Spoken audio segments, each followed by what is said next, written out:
Okay, so I'm assuming that you went to here and you allowed them to only take it one time, limit to one response.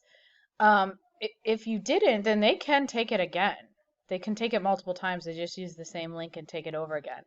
Um, but if you want them to take this again and you already had that and you didn't want them all to be able to retake it, you could always uncheck the limit to run one response.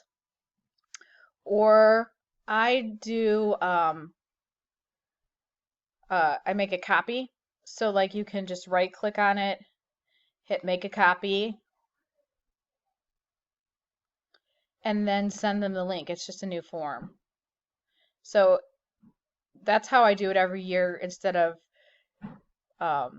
because it'll just keep gathering responses if when I want to do one assessment, so one Google form, and then the next year I want to do the same one, but I don't want all the old answers on it. You just right click and do make a copy, and then you can send it's just a new link, and it's all the same information that you had before.